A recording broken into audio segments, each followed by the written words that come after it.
This video is an overview of the post-communist experience, and by that I mean what has been the legacy of living under a totalitarian system for such a long time. How has that impacted transitions towards democracy for countries in Eastern Europe and elsewhere? So let's start. First of all, it's important to understand the ideology that informed the Marxist-Leninist political system. The key values were revolution, dictatorship of the proletariat, avant-gardism, and false consciousness. And the first stepping stone here is Karl Marx and the Communist Manifesto, which argued for the proletariat taking control of the means of production by force. But the ideology and political philosophy of communism really took shape under Vladimir Lenin, who became the founder of Orthodox communism, the ideology that dominated 20th century communist thought. His argument, and this is why it's called the Marxist-Leninist political system, because he was such a defining figure. And he argued that the party had to start the armed revolution, and he argued in favor of democratic centralism, what he called democratic centralism, which really meant one-party rule by the avant-garde of the proletariat, in other words, the Communist Party, ruling by decree, top-down, abolishment of the freedom of the press, and no political opposition. Here's a quote illustrating his philosophy. "The revolutionary dictatorship of the proletariat is rule one and maintained by the use of violence by the proletariat against the bourgeoisie, rule that is unrestricted by any laws." And when he's talking about the proletariat here, he's of course implying the avant-garde of the proletariat, which is the Communist Party. So very early in his regime, in the regime of the Bolshevik Party in the Soviet Union, Lenin introduced the first labor camps that would later become the Gulag Archipelago. Some of the first people sent to these concentration camps were actually rival socialists, so Mensheviks or members of the Socialist Revolutionary Party, that was another competitor party to the Bolsheviks. They were among the first to go. And he also introduced the secret police, known as the Cheka, under the leadership of Dzerzhinsky. This organization, the secret police, that employed terror quite actively, later became known as the NKVD or the KGB. But even today, members of this organization are known as Chekists because of this original name. Lenin, of course, passed away, and his successor became, after a power struggle, Joseph Stalin, who expanded the use of terror considerably. And unlike Lenin, he created an environment where people idolized the great leader, Stalin, and mass indoctrination was, of course, the order of the day. By the end of the Second World War, the Red Army swept into Eastern Europe and occupied those countries. And in many other countries outside of Europe, you would see communist movements also taking power by force. So in the People's Republic of China, in North Korea, Indochina, and Cuba. And in all of these places, this Marxist-Leninist system of one-party dictatorship was instituted. And what they all had in common was the party state. So the party had a monopoly on decision-making power. It means that the real power is with the party, not with a legislative assembly or an executive, but with a political party. So the Secretariat and the Politburo and the General Secretary and the Nomenklatura, which is the party brass, they are the true power holders.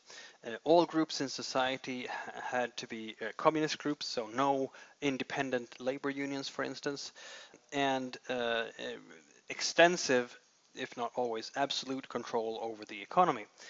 Now, in Eastern Europe, it was not always the case that there was total control, total government control over the economy. In some countries, there was some leeway for some private ownerships in some industries. And you will find this in the House and Houseman Reader.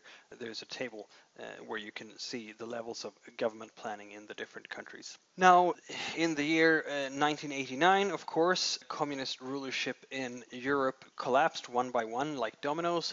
And in 1991, the Soviet Union collapsed, which means that a long series of countries were now transitioning from totalitarian dictatorship to something else. And of course, all those countries that joined the European Union in 2009 had this legacy of communism from 15 years earlier. And how did they deal with that? And what was the implications of having lived under totalitarianism for several decades? Well, one implication here is the lack of skills for the market economy. Another has to do with corruption within the party and law enforcement and court system, and the fact that the society was based on fear.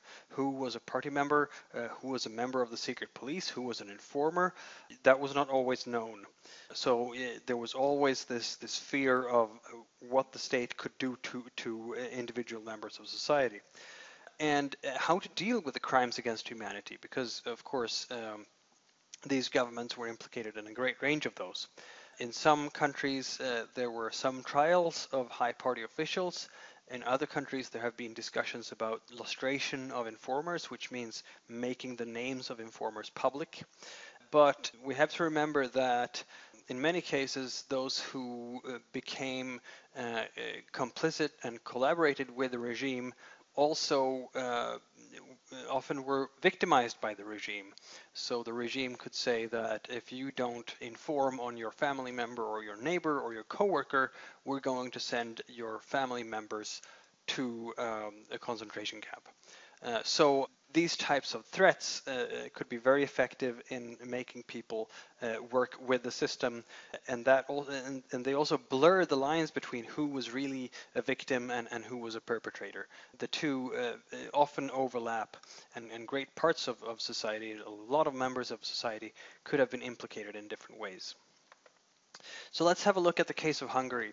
In the House and Houseman Reader, there is an argument that this is a successful model, a successful example, an example of a country that successfully transitioned from communism to democracy.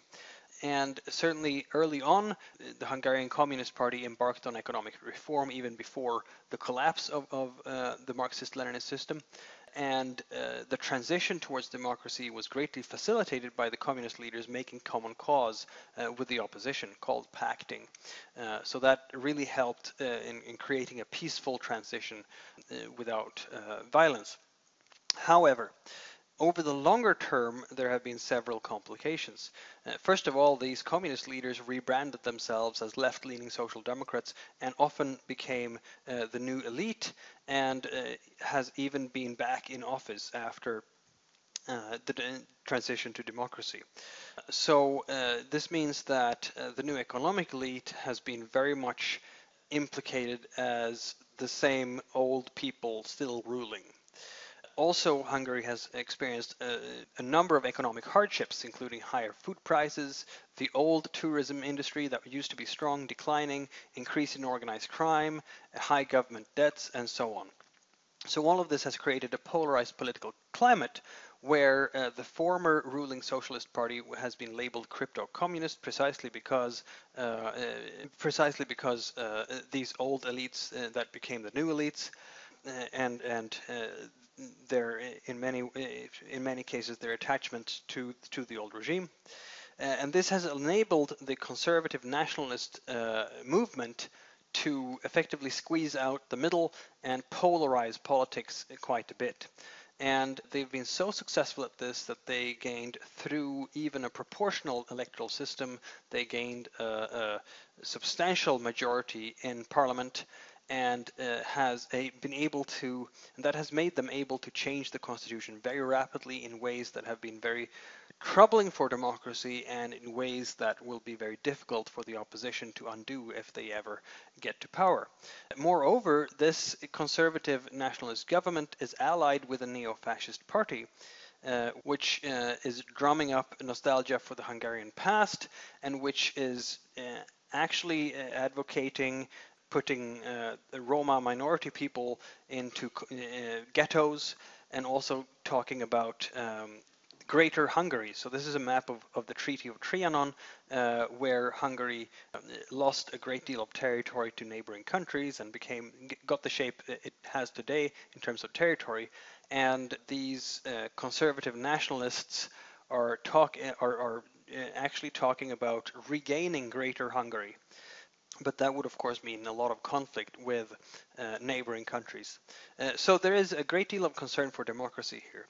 And the point with the case of Hungary is that even though the transition initially seemed very successful for an outside observer in, say, the mid 90s or so, today we're talking 20 years after the fall of communism, a whole series of issues with old elites that have maybe not been held properly to account, with economic restructuring that may not have been done as it should have been done, polarized political climate that has been exploited by nationalist populist forces. So 20 years after the fall of communism, Hungary is arguably still wrestling with the legacy of communism, and to the point where the Hungarian democracy that was established after the fall is actually in danger.